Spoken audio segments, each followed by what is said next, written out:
ശരി, ഗൂഗിളിലേക്ക് വരാം. ഇപ്പോൾ മന്ത്രി ഗണേഷ് കുമാർ സംസാരിക്കുന്നുണ്ട്. ഇങ്ങനെ റിയാസ് മിനിസ്റ്ററുമായിട്ട് സംസാരിച്ചിരുന്നതാണ്. അപ്പോൾ ഞങ്ങൾ മൂന്നുപേരെ കൂടി ആലോചിച്ചിട്ട് എന്താ ചെയ്യാൻ പറ്റുന്നത്, അടിയന്തരമായിട്ടൊരു പരിഹാരം ഈ റോഡിനെ സംബന്ധിച്ച് കാണും. ആ റോഡിന് എന്തോ ഒരു ചെറിയ നിർമ്മാണത്തിൽ എന്തോ ഒരു പാളിച്ചുണ്ടെന്നാണ് നിങ്ങളും സൂചിപ്പിച്ചത്, കൃഷ്ണൻകുട്ടി മിനിസ്റ്ററും അതാണ് സൂചിപ്പിച്ചത്. അദ്ദേഹം സൈറ്റിൽ പോയിരുന്നു. അപ്പോൾ അദ്ദേഹം സൈറ്റിലെത്തിയിട്ട് എന്നെ വിളിച്ചിരുന്നു രാത്രി.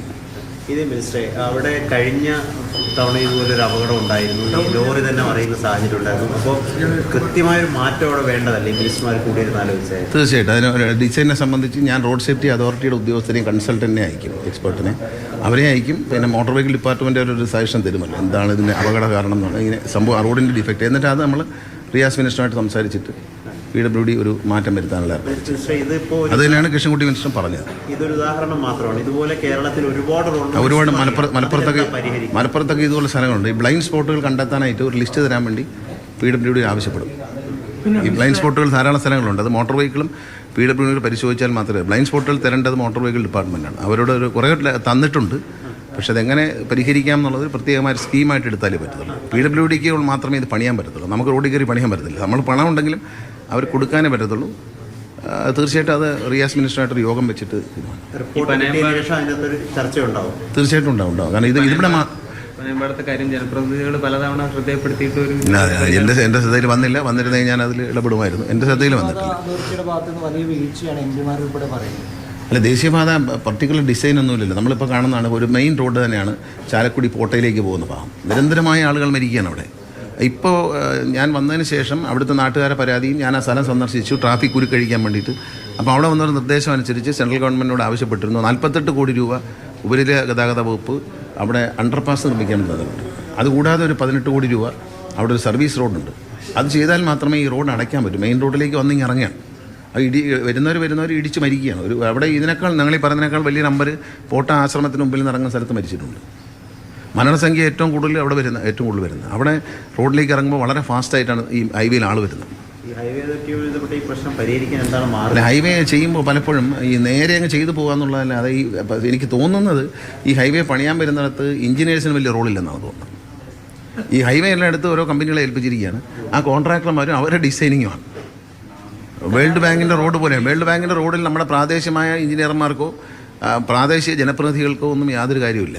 അവർ പണം തരും, അവർ ഗൂഗിൾ മാപ്പ് വഴി ഒരു ഡിസൈൻ തയ്യാറാക്കും. ഗൂഗിൾ മാപ്പിൽ അത് സഹിച്ചുകൊണ്ടെന്നാണ്. അപ്പോൾ അവിടെ വീടുണ്ടോ, വീട്ടിലേക്ക് ഇറങ്ങാനുള്ള വഴിയുണ്ടോ, നമ്മുടെ വഴികൾ അടയ്ക്കുക, ഇതൊക്കെ അതിൻ്റെ കുഴപ്പം കൊണ്ടാണ്. അത് ഇതൊക്കെ ഗ്രൗണ്ട് ലെവലിൽ ഇറങ്ങി വന്നിട്ട് അവിടെ സൈറ്റിൽ നിന്നാണ് റോഡ് ഡിസൈൻ ചെയ്യേണ്ടത്. ഇത് സൈറ്റിൽ നല്ല ഡിസൈൻ ചെയ്യുന്നത്. ദൗർഭാഗ്യവശാൽ പല റോഡുകൾ ഡിസൈൻ ചെയ്യുന്നത് ഗൂഗിൾ മാപ്പിലാണ്. അപ്പോൾ ഈ ശരിയായ കർവിനകത്തുള്ള ഒരു വളവിൽ വരുന്നൊരു ഇറക്കം, കയറ്റം, ഇതൊന്നും ശ്രദ്ധിക്കില്ല. ഗൂഗിൾ മാപ്പിൽ അങ്ങനെ കാണില്ലല്ലോ. ഗൂഗിൾ മാപ്പിൽ വളവെന്നല്ലേ കാണും. ഈ വേൾഡ് ബാങ്കിൻ്റെ റോഡുകൾ KSTP റോഡ് ഉണ്ടാക്കാനാണ് ഡിസൈൻ കൊടുക്കുന്നതിൽ KSTP എഞ്ചിനീയർമാർക്കോ കേരളത്തിലെ PWD എഞ്ചിനീയർമാർക്കോ ഒരു റോളുമില്ല. ഞങ്ങൾ നാട്ടിൽ ഇത് അനുഭവിച്ചതാണ്. അത് പക്ഷേ നമ്മൾ അവിടെ നിന്ന് കൂടെ നിന്ന് വഴക്കടിച്ച് കോൺട്രാക്ടർ ഒരു ഡിസൈൻ പ്രസൻറ്റ് ചെയ്യുന്നു. ആ പ്രസൻറ്റിനെ സെൻട്രൽ ഗവൺമെൻറ് അംഗീകരിക്കുന്നു, അല്ലെങ്കിൽ വേൾഡ് ബാങ്ക് അംഗീകരിക്കുന്നു. കോൺട്രാക്ടറല്ലോ ഡിസൈൻ കൊടുക്കേണ്ടത്. പ്രാദേശികമായുള്ള പ്രശ്നങ്ങൾ പഞ്ചായത്ത് മെമ്പർമാർക്ക് ഒരു അഭിപ്രായം പറയേണ്ട. അവരെല്ലാം പറയണം. അവരെ അഭിപ്രായം കൂടി കേട്ടതിന് ശേഷം വേണം റോഡ് ഡിസൈൻ ചെയ്യാൻ. അവിടെ ലോക്കൽ ഇഷ്യൂ എന്താണെന്ന് ഇപ്പോൾ തന്നെ ഈ നടന്ന സംഭവം നടന്ന സ്ഥലത്ത് ലോക്കൽ ഇഷ്യൂ അവിടുത്തെ ആൾക്കാർക്ക് അറിയാവും. ഏതായാലും അതിൽ ഇടപെടും. തീർച്ചയായിട്ടും അതിനകത്ത് റിയാസുമായിട്ട് സംസാരിച്ചിട്ടുണ്ട്. അദ്ദേഹം അടിയന്തരമായി ഒരു മീറ്റിംഗ് വിളിക്കാമെന്ന് പറയുന്നുണ്ട്. കൃഷ്ണൻകുട്ടിയേട്ടൻ പറഞ്ഞിട്ടുണ്ട്. അല്ല, ഇത് IIT പോലുള്ള സ്ഥാപനങ്ങളിൽ ഇത് സംബന്ധിച്ചൊരു സർവേയോ അല്ലെങ്കിൽ പഠനവും നടത്തണ്ടേ? കേരളത്തിലെ ബ്ലാക്ക് സ്പോട്ടിനെ നമ്മൾ കേരളത്തിൽ മാത്രമല്ല, നമ്മുടെ രാജ്യത്ത് റോഡ് ഡിസൈനിങ്ങിന് പ്രത്യേകിച്ച് ശാസ്ത്രീയമായ ഒരു ശാസ്ത്രമുണ്ട്. റോഡ് ഈ പറഞ്ഞാൽ ഗൂഗിളിൽ നോക്കി വരച്ചു പോകണമെന്നാണ് എനിക്ക് തോന്നിയിട്ടുള്ളത്. അതിന് എല്ലാ സംസ്ഥാനങ്ങളിലും അങ്ങനെ. മറ്റൊരു വിദേശ രാജ്യങ്ങളിൽ റോഡ് ഡിസൈനിങ് എന്ന് പറയുന്ന സബ്ജക്റ്റ് തന്നെയുണ്ട്. ഈ fly over designing, road designing, ഇതൊക്കെ പെർഫെക്റ്റാണ്. ഒരു ഫ്ലൈ ഓവറൊക്കെ പണിത് വരുമ്പോൾ അതിൻ്റെ മറ്റ് രാജ്യങ്ങളിൽ പോയി നോക്കി കഴിഞ്ഞാൽ കറക്റ്റായിരിക്കും. ഫ്ലൈ ഓവർ വന്നിറങ്ങുന്നതും റോഡ് മാറുന്നതും എല്ലാം കറക്റ്റായിരിക്കും, തെറ്റില്ല. മിനിസ്റ്റർ പാലക്കാട് പോകുന്നുണ്ട്. നാളെ പാലക്കാട് വേറെ ആവശ്യം വേണ്ടി പോകുന്നുണ്ട്. സംസാരിക്കും, ഡിസ്കഷൻ ഉണ്ടാവും.